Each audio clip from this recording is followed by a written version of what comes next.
Assalamualaikum warahmatullahi wabarakatuh. Selamat datang kembali di channel Info Bebas Pinjol.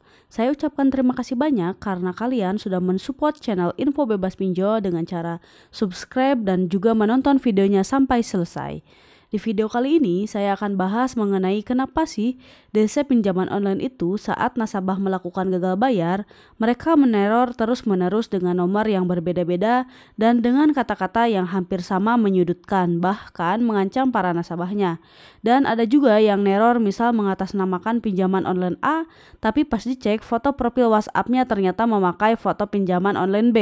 Dan ada lagi yang misalkan satu nasabah melakukan gagal bayar di 3 aplikasi pinjol dan saat ada penagihan dari DC pinjolnya ternyata bahasa yang mereka gunakan itu hampir sama, bahkan ada yang sama persis cara menagihnya.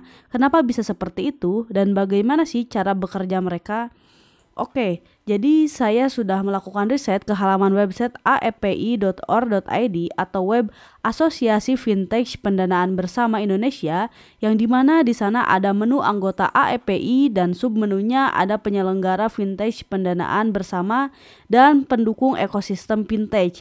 Di mana di menu penyelenggara fintech pendanaan bersama ini di dalamnya tercantum banyak penyelenggara pinjaman online yang sudah memiliki izin dari OJK dan AFPI yang terdiri dari peer-to-peer lending, bagi hasil dan peer-to-peer multiguna. Dan yang kedua, di menu pendukung ekosistem fintech, di sana tercantum berbagai instansi yang aktif mendukung dalam berbagai kegiatan AFPI dan salah satunya adalah perusahaan penyedia jasa penagihan pinjaman. Setelah diklik, maka masuk ke bagian member support AFPI. Di member support ini ada berbagai macam pendukung berjalannya fintech, diantaranya EKYC, Digital Signature, Asuransi, Desk Collection, Tech Partner, Credit Bureau, Credit Scoring, dan Multi Finance. Di video kali ini saya hanya akan membahas bagian Desk Collection saja ya, di mana perusahaan Desk Collection yang tergabung di AFPI ini cukup banyak, yaitu 20 anggota per 13 September 2022. Jadi perusahaan Desk Collection ini merupakan perusahaan penyedia jasa penagihan baik untuk penagihan pinjaman offline ataupun online.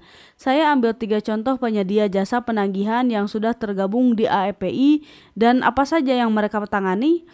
Yang pertama ada perusahaan PT Kol Mitra Persada, kedua ada PT Sahabat Sakinah Center, dan yang ketiga PT Telmark Integrasi Indonesia. Di mana ketiga perusahaan tersebut adalah perusahaan penyedia jasa penagihan baik dengan sistem Desk Collection maupun Field Collection atau yang sering disebut debt collector lapangan. Nah, ketiga perusahaan tersebut menangani puluhan klien penyedia pinjaman seperti peer-to-peer lending atau pinjaman online. Nah, inilah salah satunya yang menyebabkan jika ada bagian Desk Collection pinjaman online menggunakan bahasa yang sama, cara penagihan yang sama, dan ancaman yang sama walaupun gagal bayar di beberapa aplikasi sekaligus. Karena ternyata memang ditangani oleh DC dari perusahaan yang sama. Contoh misalkan kalian melakukan gagal bayar di aplikasi UKU, Uangmi, dan Kredit Pintar.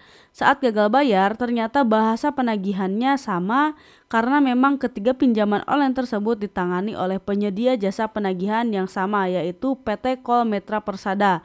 Jadi itu ya teman-teman penjelasan atau sebab kenapa cara penagihan pinjaman online itu mirip-mirip, bahkan sama cara mengintimidasinya. Karena mereka di bawah perusahaan jasa penagihan yang sama. Sekian video kali ini, terima kasih banyak sudah menonton. Support terus channel Info Bebas Pinjol supaya lebih banyak orang yang terbantu untuk segera lepas dari jeratan pinjaman online, baik legal maupun ilegal. Dan semoga hutang kalian bisa segera lunas dengan cara like, komen, dan share supaya lebih banyak orang yang menerima manfaat dari video yang kami share. Dan jangan lupa subscribe supaya kalian gak ketinggalan info menarik berikutnya dari channel Info Bebas Pinjol. Terima kasih, salam lunas.